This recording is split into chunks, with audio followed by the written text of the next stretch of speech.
Halo semuanya, selamat datang kembali di Brosis Insight, tempat kita ngobrol santai bareng para scholar yang membawa pulang bukan hanya gelar, tapi juga gagasan dan karya yang memberi dampak nyata bagi masa depan SDM di Indonesia. Kembali lagi dengan saya Marini. Hari ini kita kedatangan dua narasumber yang luar biasa. Keduanya adalah pegawai Kementerian Keuangan yang baru saja menyelesaikan studi master di sebuah sekolah kebijakan publik ternama di Amerika Serikat, tepatnya di Harvard University. Nah, yang lebih keren lagi, riset yang mereka lakukan berhasil meraih penghargaan 2025 Prize for Outstanding Second Year Policy Analysis dari Harvard Kennedy School, salah satu tesis terbaik pada program MPA-ID, dan baru pertama kalinya diperoleh mahasiswa Indonesia sepanjang berdirinya program MPA-ID. Mereka juga bukan hanya membawa ijazah nih, tetapi juga sebuah kajian yang menarik tentang peran krusial LPDP dalam membentuk pemimpin masa depan dan menjaga keberlanjutan beasiswa.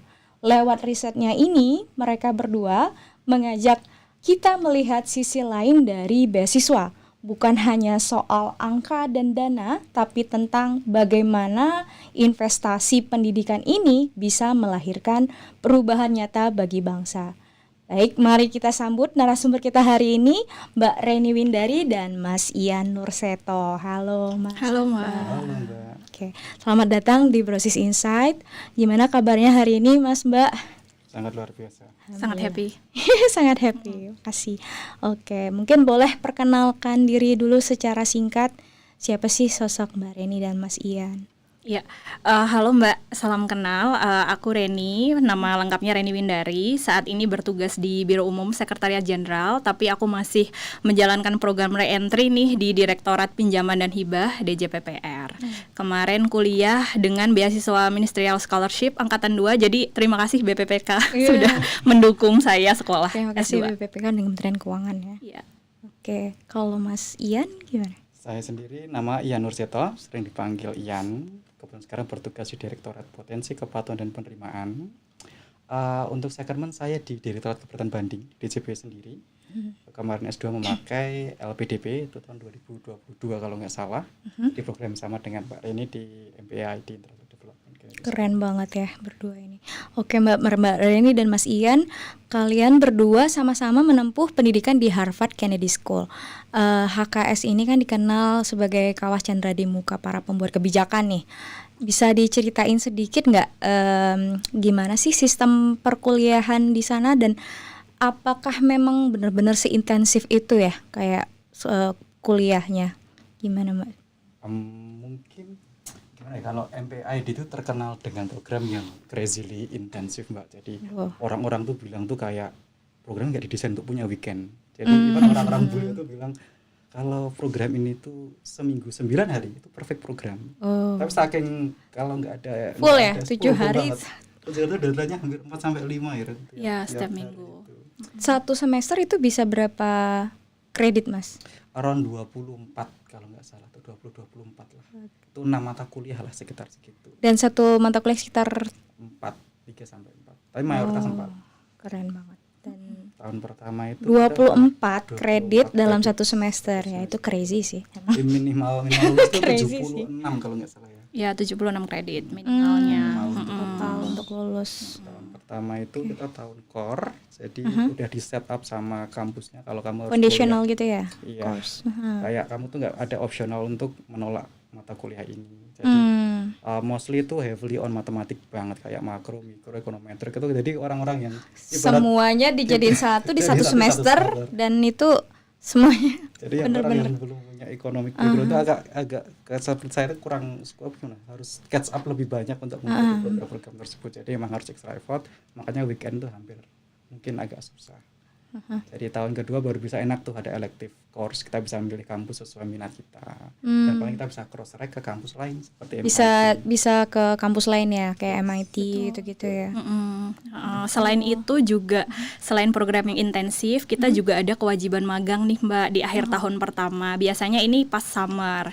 Jadi itu bentar, wajib di tahun pertama. Betul, wajib magang dengan minimal waktu 8 minggu. Dan magang ini biasanya kita kita cari sendiri gitu ya. Ada juga sih penawaran dari kampus, biasanya kayak ada info-info gitu, nanti kita tinggal apply. Tapi ada juga orang yang mungkin kayak minatnya nggak ada di situ, dia akan explore sendiri gitu. Keluar gitu ya. Betul. Dan biasanya magang ini dilakukan di negara berkembang karena jurusan kita kan international development ya. Atau bisa juga di negara maju tapi dengan mengerjakan proyek yang terkait negara berkembang. Dan kita juga di encourage untuk magang di negara selain negara kita sendiri. Karena untuk memperluas tentunya ya wawasan kita tentang implementasi kebijakan di negara lain. Cuman ada case khusus misalnya kayak Mas Ian itu bisa magang di Indonesia karena sudah berkeluarga ya dan keluarganya ada di Indonesia. Nah, seperti itu ada diskresi, betul. I see. Dan selain magang juga kita wajib mengerjakan second year policy analysis. Itu di tahun kedua. Betul, di tahun kedua semester 3 dan setengah semester di semester 4 ya. Dan ini bisa sendiri atau bisa kelompok, maksimal kalau kelompok 2 orang gitu. Iya, oke. Jadi benar-benar dari awal 1 semester full, terus kemudian di tahun pertama itu ada internship atau magang gitu ya istilahnya. Nah, saya curious nih, kalau seandainya internshipnya nggak keterima, ada nggak case-nya yang kayak gitu? Misalkan kan karena seingat saya itu beberapa ini karena case di kampus saya itu nggak semuanya itu bisa dapat internship. Itu ada nggak case yang kayak gitu? Kalau case di kita sih keterima ya, rata-rata keterima karena kita juga dibebaskan untuk memilih organisasinya seperti apa. Jadi mungkin kalau misalnya di organisasi yang misalnya kompetitif nggak dapat, itu bisa yang second layer atau third layer gitu. Jadi keterima semua. Oke. Selain kelas kita juga kalau kita lihat ya di sini kan Mbak Reni, Mas Ian kan di Boston ya lingkungan akademiknya juga super intensif, terus padat jadwal kuliah, tuntutan tugas, tadi weekend juga ya. Ada nggak chance atau peluang menarik yang ada di luar perkuliahan formal di Harvard? Gimana sih secara umum kehidupan di Boston itu? Jadi di sana itu sebenarnya kita bisa mendesain kayak kita itu mau pure sekolah atau bisa networking dan mungkin bisa kerja juga. Jadi di sana itu ada portal Harvard itu untuk mencari opportunity job, misalnya sebagai research assistant atau mungkin kerja di salah satu perpustakaan yang paling besar di Harvard, atau mungkin hanya sekedar itu ikut-ikut forum aja. Jadi kamu bisa mendesain kayak kamu mau bebas gitu ya. Kayak seperti apa. Jadi kebetulan yang paling menarik itu sebenarnya di Harvard itu kayak free seminar ya Ren, kayak jadi ada seminar semacam ekonomik itu teman-teman dari Harvard sama MIT itu para pemenang Nobel itu dia datang ngobrolin jurnal, bagi saling ngasih masukan tuh menurutku salah satu opportunity yang benar-benar mungkin akan sangat susah kalau kita nggak berada di situ ya, nggak ada di lingkungan itu, dan itu accessible dan semuanya bisa ikut. Yes, itu kayak free open to all gitu. Nice. Terus kalau dari sendiri Mbak Reni gimana kalau dapat Mbak Reni? Ya, selain itu kita juga sangat mudah untuk memperoleh exposure ke global forum ya, seperti misalnya kita bisa ke World Bank meeting, IMF meeting sebagai mahasiswa gitu ya. Terus kemudian kalau di Harvard Kennedy School sendiri biasanya ada track ini berkunjung ke suatu negara, terus kemudian kita biasanya hadir di high level meeting atau berdiskusi langsung dengan misalnya kementerian atau pembuat kebijakan di negara itu untuk langsung belajar mengenai kebijakan negara tersebut. Nah, di HKS sendiri ada juga yang namanya center ini biasanya punya topik-topik tertentu, misalnya kayak Center of International Development atau center yang lain gitu ya. Nah, kalau misalnya kita tertarik, kita juga bisa mendaftar sebagai misalkan student ambassador gitu di center tersebut, selain menjadi research assistant yang tadi disebutkan Mas Ian. Tadi kalau boleh saya track ya, ada istilahnya track itu opsional ya? Itu opsional karena biayanya kita sendiri. Jadi betul. Kita tidak ditanggung fundingnya. Tidak ditanggung. Dan itu berarti terserah kita mau ikut apa enggak. Iya, tapi chance-nya memang ada, dibuka gitu ya. Kalau kita memang terlepas dari funding sebetulnya sih itu menurutku sebuah chance terbesar lah kalau kita mau ikut andil dalam kebijakan. Kita tahu nih kebijakan negara ini kayak apa gitu-gitu ya. Betul, iya. Oke, seru banget ya. Tapi kalau dari sisi semakin banyak peluang, itu biasanya semakin banyak tantangan atau tekanannya nih. Nah, di tengah kepadatan dan peluang yang begitu besar itu, apa sih mungkin tantangan atau momen terberat lah ya yang kalian rasakan selama di masa studi. Terus gimana cara kalian coping terhadap masalah tersebut? Mungkin dari Mbak Reni dulu. Iya. Kalau menurut aku yang berbeda banget itu di sana adalah support systemnya Mbak gitu. Jadi kemarin waktu baru sebulan mulai kuliah itu ibuku meninggal gitu di Indonesia ya, dan cukup mendadak. Jadi aku juga tidak memperkirakan hal itu akan terjadi, dan di momen itu aku harus kembali ke Indonesia untuk tentu saja mengurusi meninggalnya ibuku ya, dan dosen-dosen di sana sangat suportif banget gitu. Mereka membebaskan dari problem set, terus kemudian mereka juga bilang kayak take your time, nggak perlu buru-buru langsung balik ke Amerika lagi gitu. Betul. Dan juga bahkan mereka mendedikasikan teaching timnya untuk mengajari aku secara khusus karena kebetulan itu berdekatan dengan midterm gitu. Jadi mereka mengalokasikan waktu secara khusus untuk ngajarin aku di luar office hour mereka yang utama gitu ya, agar aku bisa catch up gitu. Dan aku merasakan bahwa kayak dengan adanya support itu, tadinya aku yang berpikir mungkin aku harus cuti akademik gitu ya, itu jadi nggak jadi, dan itu malah jadi mengencourage aku untuk semakin apa ya, belajar lagi dan mengikuti perkuliahan sebagaimana mestinya gitu sih Mbak. Iya. Aku jadi ingat kalau ya ini buat brosis yang lain semua juga ya mungkin. Jadi nature perkuliahan pendidikan di Amerika, di United States mungkin kurang lebih, kalau tadi kan Mbak Reni juga cerita tentang ada permasalahan ketika ibu meninggal gitu. Saya juga punya pengalaman yang sama kan, di saat lagi kuliah ibu saya meninggal. Dan itu memang betul banget sangat mensupport ya. Iya betul. Profesornya mereka memberikan kebebasan untuk mungkin dari problem set dan mungkin perkuliahan takes your time gitu. Nggak usah harus buru-buru catch up gitu. Dan memang saya lihat memang benar-benar support itulah yang memang kita butuhkan ya ketika kita lagi di titik terendah gitu kan ya. Dan itu alhamdulillah sih ya. Semuanya lingkungan mendukung, terus juga office hours juga sama sih sebetulnya ya. Mereka juga boleh kalau kamu mau ikut office hours di luar jadwal office hours yang sudah ada gitu. Dan itu memang butuh banget tuh support yang kayak gitu. Kalau dari Mas Ian gimana? Kalau jujur 2 tahun tuh alhamdulillah itu Mbak, aku lancar sih. Jadi nggak nyari-nyari kayak hambatan, tapi emang alhamdulillah lancar. Jadi alhamdulillah. Paling hambatan itu cuman jauh dari keluarga, kemudian punya anak 2. Anak yang kedua tuh baru umur 5 bulan tuh aku tinggal. Ya nggak ikut ya Mas ya berarti. Terlalu mahal di sana untuk ngajak mereka. Itu salah satu pertimbangan juga. Jadi aku allocate waktu lah. 2 jam pagi hari itu jam 5 sampai jam 7. Karena waktu kita beda ya. Jadi dan itu tapi enak sih sebenarnya pas 12 jam. Jadi ya, ketika mereka bangun atau mau tidur, jadi pas sama-sama di kasur gitu loh. Dan ketika mau tidur, mereka baru mau berangkat sekolah. Jadi sempat pulang nggak sih Mas waktu itu? Selalu pulang. Selalu pulang, iya. Emang nggak kuat ya. Emang ini kita support kita tuh emang support system kita keluarga gitu ya. Jadi emang ya dukungan spiritual dan komunitas gitu itu mungkin memang jadi fondasi yang kokoh kali ya kalau kuliah di luar dan dengan tekanan dibilang tekanan enggak juga sih lingkungan akademik yang ekstrim mungkin ya, sedang banyak tuntutan akademik yang tinggi gitu kan. Emang kita butuh banget itu support dan komunitas di sekitar kita. Nah, ini jadi kita mengingatkan bahwa di balik keberhasilan akademik ya sebetulnya ada perjuangan personal gitu ya, yang menuntut adaptasi emosional nih teman-teman. Oke.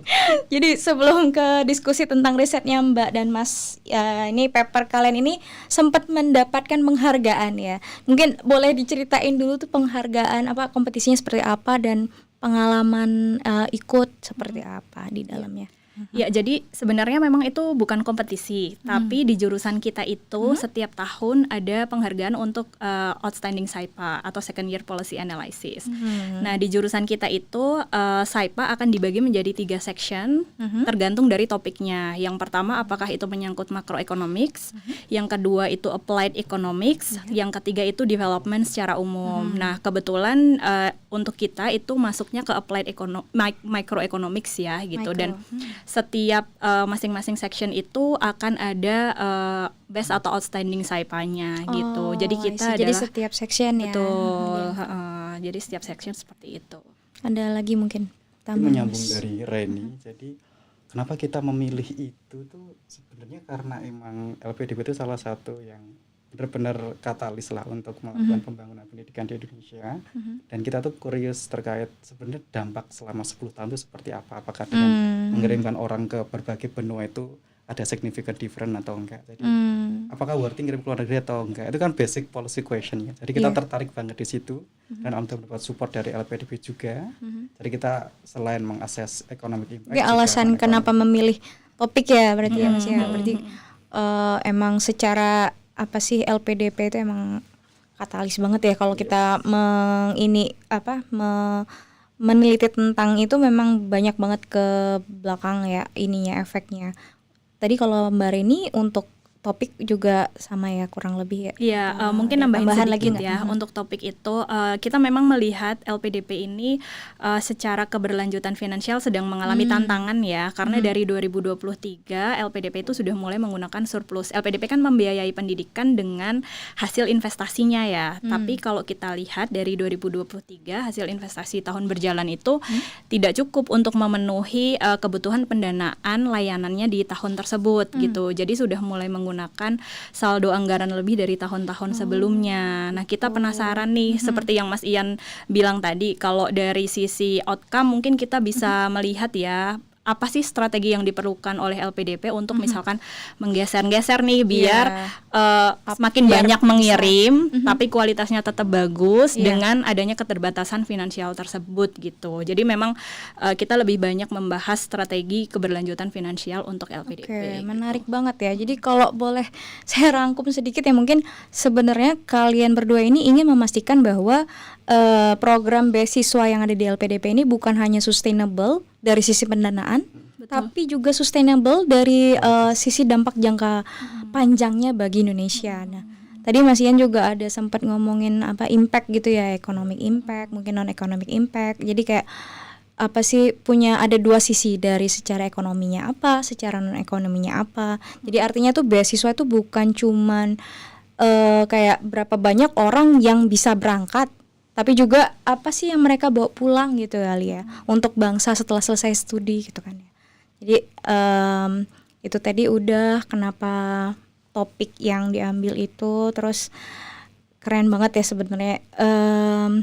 Setelah tahu apa tuh tadi kayak tujuan risetnya apa, jadi kita jadi penasaran nih, brosis mungkin ya semua di rumah, untuk bisa menjawab pertanyaan sebesar itu kalian butuh ke data yang kuat juga kan ya pastinya. Betul. Nah, data apa aja nih yang digunakan mungkin untuk menggali dampak tadi, efektivitasnya program beasiswanya itu secara nyata, bisa dijelaskan nggak?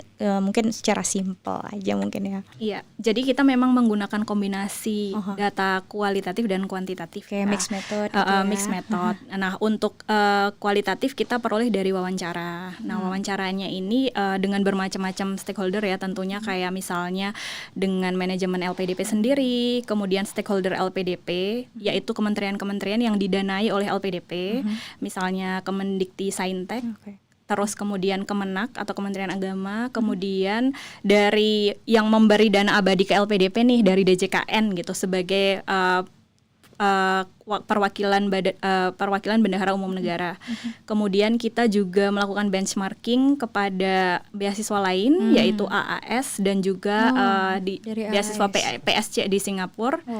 Selain itu kita juga menginterview awardee itu sendiri gitu. Dan kita juga menggunakan data-data report yang dikeluarkan oleh LPDP, baik managerial report maupun kayak misalnya dokumen perencanaannya, kemudian laporan keuangannya, kemudian peraturan-peraturan ya, peraturan yang dalam bentuk peraturan direktur utama maupun peraturan lain yang lebih tinggi yang mengatur operasional LPDP gitu. Itu dari data kualitatif, dari interview juga ya. Tadi kalau data kuantitatifnya tadi udah disampaikan. Kalau data kuantitatif tuh kita memakai namanya tracer study, Mbak. Jadi ada itu apa, Mas?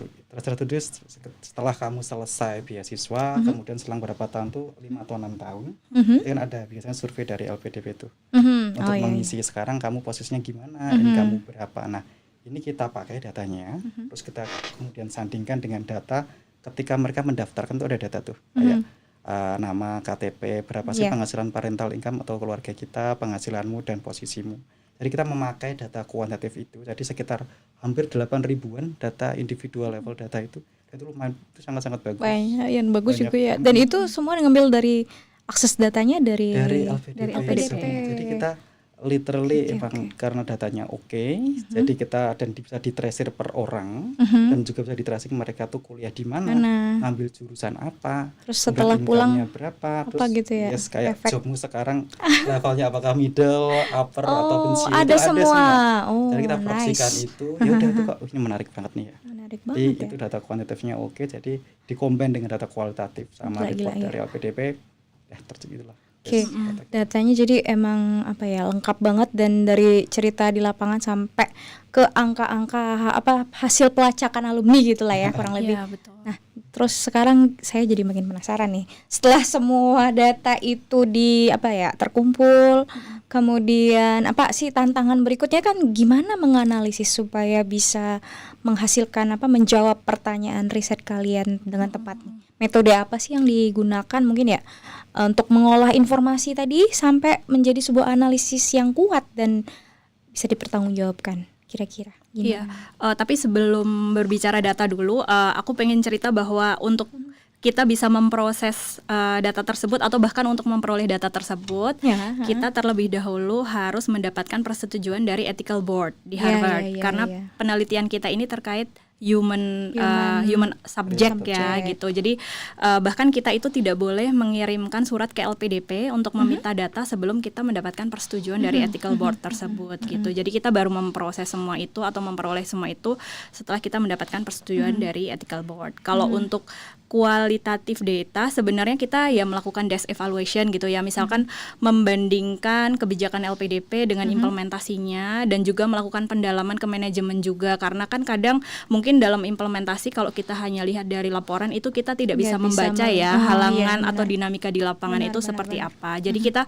banyak banget ngobrol sama manajemen pada waktu winter break, kita terbang ke sini untuk bertemu langsung dengan para direksi ke sini untuk menggali semua. Kita juga berkunjung secara langsung ke Kemenak untuk melihat apa sih kira-kira kendala antara Kemenak dengan LPDP. Kita juga ke Kemendikti Saintek waktu itu ya, dan wawancara langsung dengan para penerima beasiswa yang kemudian hasilnya itu kita combine ke dalam policy analysis gitu. Jadi kita buat dalam bentuk seperti fishbone diagram lah ya untuk mengsarikan semua hasil-hasil dari interview tersebut. Selain itu kita juga lakukan kombinasi antara hasil interview dengan hasil analisis kuantitatif. Betul. Kalau kuantitatifnya gimana Mas Ian? Kalau kuantitatifnya tuh kita kemarin jelas menggabungkan data tracer, data internal yang ada di LPDP.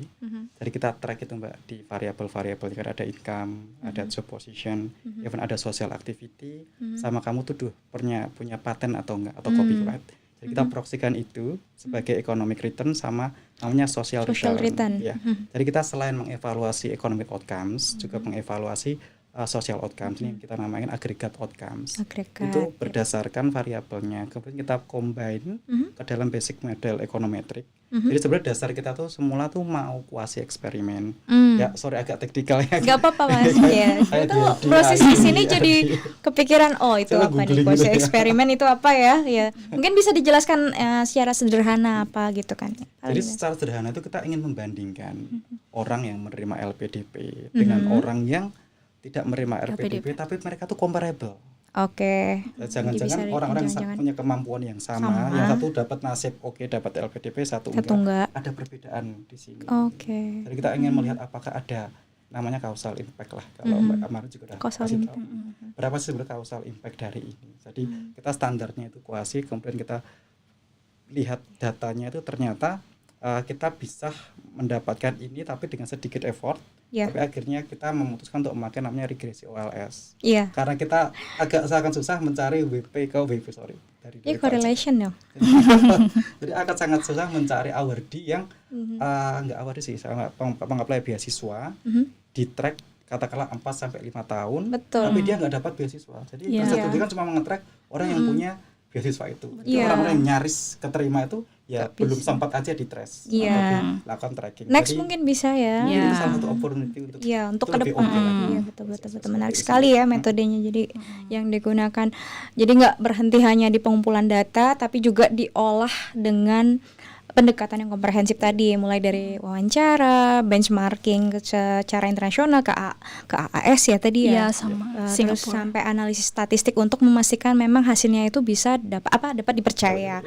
Nah, jadi sekarang mungkin Brosis teman-teman di rumah nih mendengarkan pasti semakin penasaran mungkin sebenarnya apa saja sih temuan jadi dari penelitian Mas Ian dan Mbak Reni di sini. Kira-kira gimana? Mas? Iya, jadi memang dari hasil interview itu kita kan tadi melakukan policy analysis ya gitu. Kita pengen tahu kenapa sih atau apa sih tantangan yang dihadapi LPDP sehingga itu menyebabkan adanya challenge di financial sustainability-nya gitu. Kalau misalnya kita tarik secara garis besar kemarin itu sebenarnya ada 2 root causes ya, dari yang bersumber dari internal maupun eksternal gitu. Mungkin pengaruh eksternal dulu kali ya. Kalau yang eksternal itu tentunya adanya keterbatasan financial resource yang dimiliki oleh LPDP, karena kan LPDP ini mendapatkan dana abadi ya dari APBN gitu kan. Kadang mungkin pencairannya itu nggak selalu di awal tahun sehingga nggak bisa langsung diinvestasikan untuk bisa hasilnya itu digunakan di tahun itu juga. Kemudian dari sisi investasi itu sendiri, memang kan kalau misalnya pemerintah itu mungkin investasinya lebih bersifat konservatif ya. Jadi kebutuhan beasiswanya udah banyak nih, tapi pendapatannya itu ya selalu bisa diprediksi sesuai dengan besarnya jumlah dana abadi gitu kan ya. Jadi mungkin perkembangannya itu tidak seeksponensial kebutuhan beasiswa. Kemudian LPDP itu mungkin yang belum banyak teman-teman tahu juga mendanai kementerian-kementerian teknis. Nggak cuman program LPDP aja nih, tapi ada juga ada juga nih programnya Kemendikti-Saintek, programnya Kementerian Agama yang juga didanain oleh LPDP. Dan di lapangan itu kan selalu ada dinamika ya, itu misalnya. program apa terkait pendidikan juga? Betul, mereka juga punya beasiswa. Misalnya Kemendikti-Saintek itu punya beasiswa untuk mahasiswa berprestasi S1 misalkan. Mereka juga punya micro credential. Kalau yang terbaru mungkin Sekolah Garuda ya, tapi saya kurang tahu apakah sudah diimplementasikan atau belum. Kemudian untuk Kemenak itu mereka juga punya beasiswa yang versi Kemenak ya untuk yang terkait keagamaan. Nah, itu juga didanai oleh LPDP. Sama dong ya, seperti kita ya. Betul, tapi memang berbeda target ya. Itu tadi 2 yang eksternal ya. Kemudian kalau yang internal sendiri, tentunya perencanaan itu ataupun penganggaran itu selalu mengalami tantangan yang cukup rumit ya, karena merencanakan dengan segitu banyaknya model beasiswa dan tujuan mahasiswanya juga banyak ke berbagai dunia. Jadi mungkin itu juga mengaruhi keandalan dalam proses perencanaan ya. Dan juga mungkin kalau dari sisi yang terakhir itu adanya kebijakan yang mungkin kita rasa masih bisa dioptimalkan ya, misalkan apakah perpanjangan studi LPDP itu harus didanai atau tidak, seperti itu. Ya, jadi berbagai kombinasi hal itu berpengaruh terhadap tadi financial sustainability. Betul. Kalau dari Mas Ian ada tambahan mungkin? Nyambung dari Mbak Reni tadi, jadi kita tuh ingin melihat apakah secara kuantitatif itu ada opportunity. Ketika kita mengasih orang itu, jangan-jangan kita mengasih orang kalau berangkat ke benua X itu outcome-nya lebih oke, tapi uang yang kita keluarkan jangan-jangan lebih murah. Jadi kita mencari namanya, kalau bahasa gampang itu cost benefit analysis. Jadi kita mau mencoba mencari kombinasi untuk memastikan disandingkan gitu ya, cost dengan benefitnya gitu ya. atau kuota orang-orang yang berangkat. Kita mencari kombinasi supaya LPDP itu katakanlah bisa memberangkatkan orang lebih banyak juga, tapi outcome-nya juga lebih oke. Jadi itu kita bisa lihat dari pendekatan kuantitatif. Jadi bisa melihat kayak siapa yang katakanlah luar negeri sama dalam negeri, kemudian benua-benua itu juga kita bandingkan, Iya. dan even program-program juga kita bandingkan. Kita kan punya 4 program ya, kayak program umum, targeted, Targeted. afirmasi, sama satunya yang lain Prioritas. Prioritas. Oh iya, prioritas.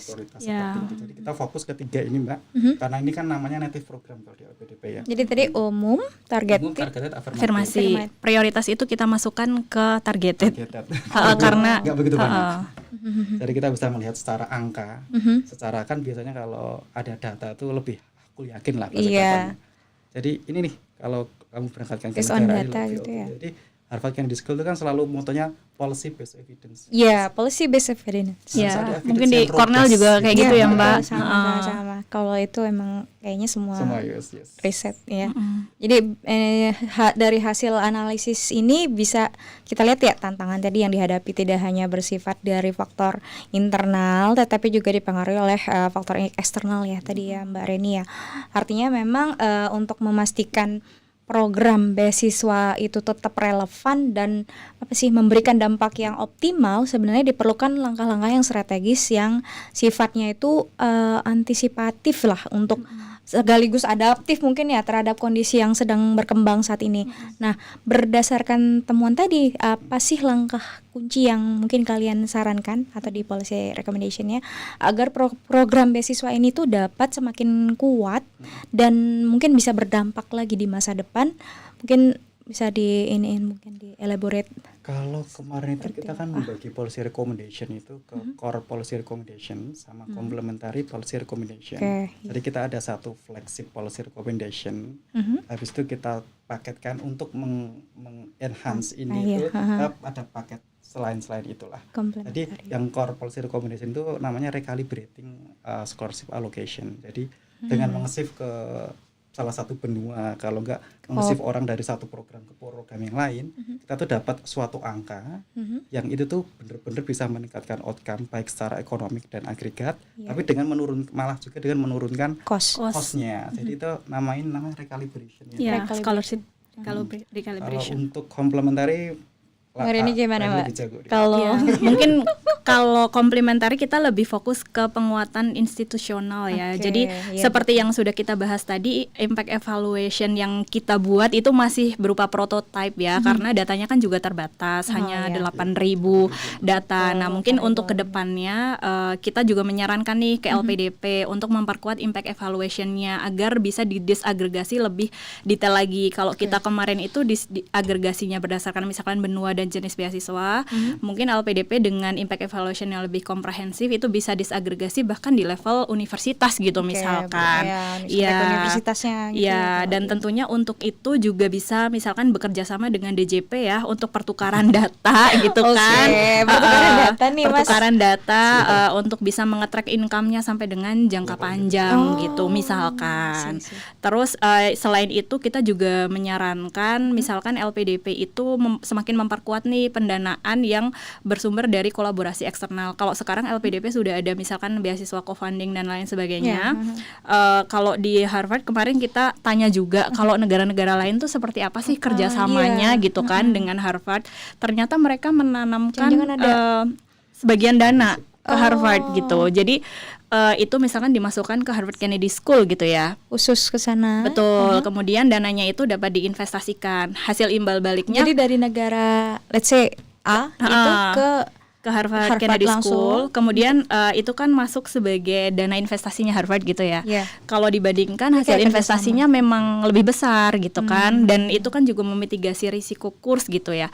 Selain itu juga bisa digunakan untuk misalnya hasil investasinya tadi digunakan untuk mendapatkan atau menarik scholars dari negara tersebut ke Kennedy School, tentunya dengan sistem seleksi yang fair ya, jadi tetap diseleksi oleh Kennedy School gitu. Jadi hal-hal seperti itu selain berguna untuk jangka pendek misalkan tadi meningkatkan yield gitu ya, jangka panjangnya representasi kita di sana juga semakin meningkat gitu. Tapi mungkin itu perlu advokasi ya, karena isunya kan memang keterbatasan finansial. Nah kalau misalnya strateginya adalah dengan misalnya membentuk tactical fund tadi, tentunya ini perlu advokasi bahwa ini bukan hanya strategi jangka pendek tapi juga jangka panjang gitu. Itu bukan sesuatu yang baru karena China itu juga sudah menanamkan di MIT namanya kayak Chinese policy impact. Jadi untuk orang-orang yang S2 atau PhD itu interest dengan China, itu bisa datang ke lab itu, apply funding dan minta data lewat situ, kayak LO-nya di situ. Gitu. Literally powerful dengan hanya memasukkan beberapa dana lah ke situ. Tapi dia dapat kayak dibantu mikir selevel MIT. Dan itu sedang dibangun juga sama Pak Gita di Stanford, Pak Gita. Iya betul, Pak Gita Wirjawan. Namanya ASEAN, kayaknya ASEAN ya. Iya betul. Itu juga itu salah satu tactical strategik yang mungkin agak susah menjelaskan ke menarik banget tapi ya para kalau pimpinan kita kan. Uang pajak ditaruh ke orang negara lain agak susah ya menjelaskan. Kalau secara tactical strategi long term itu agak long term sih bagus ya kan, ya benar-benar gitu. Menarik banget jadinya nih.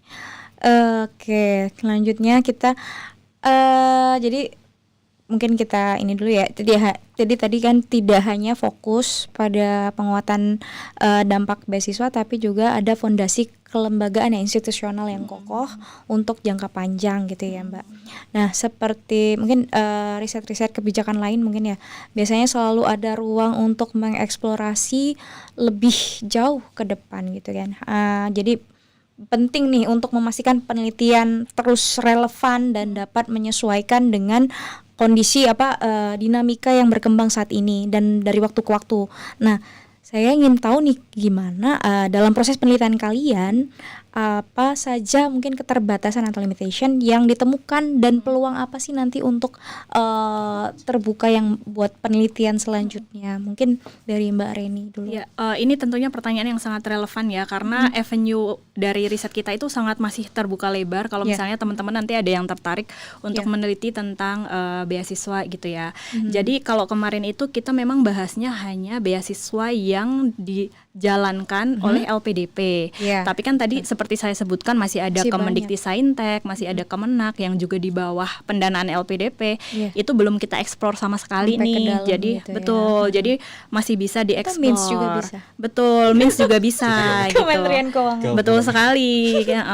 Terus kemudian dari sisi policy recommendation kita memang kemarin itu fokus ke yang criticality dan accessibility-nya itu tinggi. Jadi criticality itu kayak seberapa penting sih sebenarnya masalah ini, dan juga kalau accessibility itu seberapa bisa sih LPDP menyelesaikannya dalam jangka pendek gitu. Jadi kita lebih fokus ke masalah yang drivernya tadi internal. Kalau yang eksternal kita memang belum kasih policy recommendation gitu yang ya. bisa dikontrol gitu ya. Betul. Karena kalau eksternal kan memang lebih susah untuk kita kontrol kan.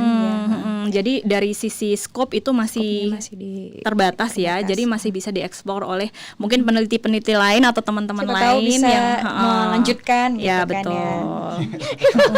Ya. Terus gimana? Ada tambahan nggak Mas? Mungkin secara data itu pertama datanya itu limited. Jadi berdasarkan data yang sebenarnya diproses sama LPDP. Jadi kalau data itu dikombin aja dengan data yang dimiliki DJP. Jadi tanpa tracer studi itu kita bisa melihat per individu dari SPT itu sebenarnya. Jadi bisa di-track event per tahun. Event job. Itu ya, dia ininya berapa income peningkatan. Jadi dipotong lu sekarang kerja di mana kan bisa dilihat di situ. Jadi itu satu. Kemudian kita juga bisa mengutilize data. Kemarin kita juga sudah menggali data mining terkait US ranking itu lupa mention. Jadi data kalau lihat TH itu untuk yang indeks itu ada US ranking university sama subjek. Jadi tiap kampus itu ada ranking universitinya sama ranking subjeknya. Jadi tiap orang kan juga bisa ditampilkan gitu kan.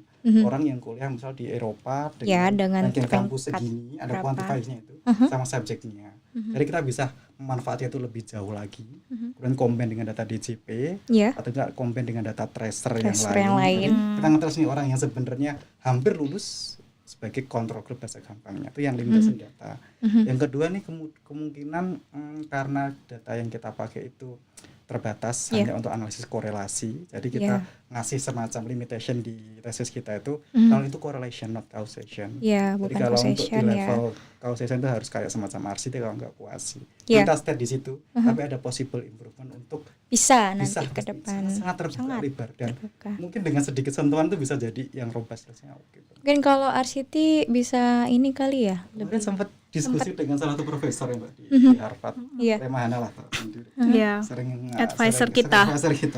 Gimana itu? Forget to mention Remahana sama Zero Sengard sering bantuin di Kemenq Betul. dan Oke. kebetulan mereka berdua supervisor kita. Iya, dan mereka Langsung sangat juga. interested dengan topik yang Kesini. related dengan Indonesia. Oh. Bahkan Jay bisa bahasa Indonesia ya. Really? Betul. Bisa bahasa Indonesia? Kan channel TV bermain Lancar. bahasa Indonesia juga. Iya, lancar. Kita kadang ngobrol dengan bahasa Indonesia. Seru banget ya jadi kayak ngobrol sama profesor padahal dia native situ. Native American. Native American. Jadi usulnya Rema tadi menyambung ya. RCT. Dia tuh bisa loh RCT. Misalnya itu kalau meloloskan orang yang seharusnya nggak lolos, kalau RCT itu kan ngasih sesuatu yang comparable dengan yang enggak. Jadi kalau kita tidak meloloskan orang yang seharusnya lolos, Ya. itu tuh nggak etik kan. Tapi bisa nih treatment RCT-nya kita meloloskan orang yang seharusnya nggak lolos, tapi kita loloskan. Kata-kata tersebut dikit aja. Itu contoh RCT yang menurut Rema itu bisa tuh. Contohnya. Politiknya bisa masuk, ambil aja spesial 100 orang itu kita RCT. Itu contoh RCT. Iya. Kalau untuk teknisnya mungkin bisa ke belakang nanti diskusi. Randomized masalah itu. control ya. Randomized Jadi kayak control trial. secara random. Jadi bisa sekuat itu nanti kalau kita melakukan riset. Nice banget. Jadi emang masih ada peluang ke depan nih proses semua. Iya nih, menarik banget. Kita terima kasih baik. Mungkin sudah sampai nih ke penghujung ya. Mbak Reni, Mas Ian, terima kasih banyak atas penjelasannya. Jadi justru dengan ada tadi keterbatasan itu ya, ruang eksplorasi ke depan itu makin terbuka untuk penyempurnaan kebijakan maupun riset lanjutan nih dari peneliti berikutnya. Nah, dan kalau kita ngelihat ke belakang seluruh perjalanan penelitian ini tuh mulai dari tantangan, mungkin temuan riset sampai ke rekomendasi kebijakan yang kalian tawarkan, pasti ada pelajaran yang berharga nih yang bisa kita petikkan ya. Nah, sebelum kita tutup mungkin obrolan kita hari ini, saya pengen mendengar nih satu pesan penting yang menurut Mas Ian dan Mbak Reni mungkin yang paling mengena. Kalau hanya ada satu pelajaran ya terbesar tentang investasi pendidikan yang ingin kalian titipkan untuk generasi muda di Indonesia, apa itu sebetulnya? Apa coba?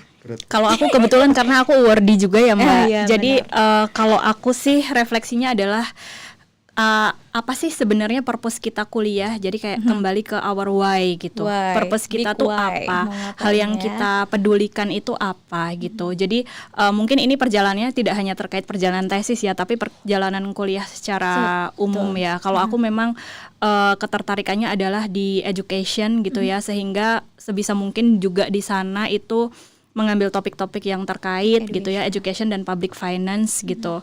Dan cara kita membayar kembali dari apa yang sudah kita peroleh itu ya dengan berkontribusi kepada at least instansi yang sudah mendukung kita gitu ya. Dalam hal ini Kementerian Keuangan. Tapi tentunya kalau buat aku kontribusi mungkin tidak terbatas pada itu saja, akan lebih bagus juga kalau misalnya kita tuh bisa amplify kepedulian kita itu terhadap masyarakat luas gitu ya. Jadi mungkin dampaknya itu akan lebih besar kepada orang-orang lain selain dampak pendidikan kepada kita sendiri ya. Tentunya kalau untuk kita kan misalnya ya peningkatan skill, peningkatan personal atau cara berpikir gitu ya. Tapi kalau misalnya kita juga bisa tularkan itu ke orang-orang di sekitar kita atau mungkin dari environment kita atau bahkan mungkin hanya di kantor gitu ya, nggak terbatas di ke kantor. lingkungan keluar, mungkin ke keluarga, mungkin bukan hanya sebatas. Jadi secara tarik mungkin kita di skopnya internal di Kementerian Keuangan kita akan mungkin menginspirasi proses semua ya. Tapi mungkin di eksternal dan mungkin internal juga nih sehitungannya ya, ke keluarga mungkin anaknya Mas Ian ya. Itu juga akan termotivasi kan ya untuk calon generasi-generasi di masa yang akan datang melihat wah ini orang tua saya lulusan Harvard gitu. Jadi memang banyak yang harus kita tebarkan inspirasi. Ya, agar dampaknya lebih luas juga ya, dan bagi kita juga lebih rewarding ya kalau misalnya kita bisa menyebarkan kebaikan ke orang lain. Benar banget, Mas. Ada tambahan dari Mas Ian kira-kira? Kalau bicara terkait investasi pendidikan, mungkin menurutku investasi itu nggak hanya masalah misal harga emasnya lagi melambung, cryptocurrency atau saham-saham Magnificent Seven di US. Iya. Tapi menurutku investasi yang paling oke itu investasi ke diri sendiri. Oke, Jadi, investasi ke diri sendiri. Jadi follow your passion kalau menurutku, apapun itu, walaupun mungkin sekarang lagi eranya STEM kan, tapi Iya. kalau passionmu enggak itu ya Di enggak STEM, masalah. ya. It's okay. Iya. STEM itu sebenarnya kan mata kuliah yang oke untuk pengembangan teknologi. Betul. Tapi kan hidup gak melulu terkait teknologi sama ekonomi ya, Mbak. Mhm. Ada yang masalah sosial, masalah rule of law, terus masalah transparansi publik itu juga tidak bisa dicapai di mata kuliah Mungkin STEM. public trust or law Iya itu ya, juga bisa. lebih ini banget Itu ya. juga mungkin berguna sekali bagi Apa kita. corruption yang sedang melanda Jadi gitu kan. gak hanya melulu. Jadi Betul, follow betul. your passion. Jadi nanti Tetap kuliahnya harus akan follow. terasa menyenangkan. Ya. Dan saya punya satu quote yang selalu saya pakai di mana-mana. Aha. Jadi kalau saya merasa lagi sebel sama belajar atau apa, terus selalu ingetin, Apa tuh Mas? siksaan ternikmat itu adalah tersiksa karena belajar. Wah. Siksaan ternikmat adalah Siksaan karena belajar. karena siksaan karena belajar gitu loh. Lebih Keren enak banget. daripada tersiksa karena atasan. Oke, Mas Ian, ya Allah. Oke deh.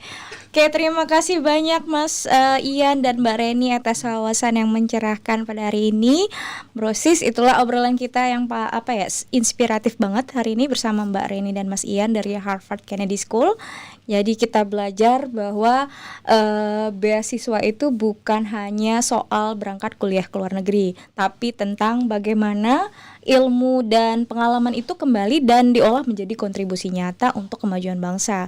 Kita juga belajar nih bahwa investasi pendidikan adalah investasi jangka panjang, bener ya? Membutuhkan perencanaan yang matang, mungkin pengelolaan yang bijak, dan dukungan ekosistem mungkin ya yang terus berkembang agar bisa mencetak pimpinan masa depan yang siap menghadapi tantangan zaman. Dan mungkin pada akhirnya tuh keberhasilan sebuah program beasiswa itu tidak hanya diukur dari jumlah penerimanya saja, tetapi dari apa sih yang mereka lakukan dan dampak apa sih yang mereka hadirkan setelah kembali gitu ya. Baik, terima kasih semua Brosis sudah menyimak Brosis Insight hari ini. Nah, Brosis kalau ada masukan atau mungkin tema yang ingin kalian sampaikan dan akan kita bahas di episode-episode berikutnya, silakan komen saja di YouTube ya. Kemudian kalau kamu merasa dapat insight baru atau terinspirasi dari cerita Mbak Reni dan Mas Ian, jangan lupa dukung kami, follow Instagram puspinjfpm @puspin.jfpm, dan pastinya jangan lupa share episode ini ke teman-teman kamu yang sedang mengejar mimpi beasiswa juga. Oke. Sampai jumpa di Brosis Insight berikutnya. Brosis Insight, berbagi inspirasi, menguatkan aspirasi. Sampai jumpa.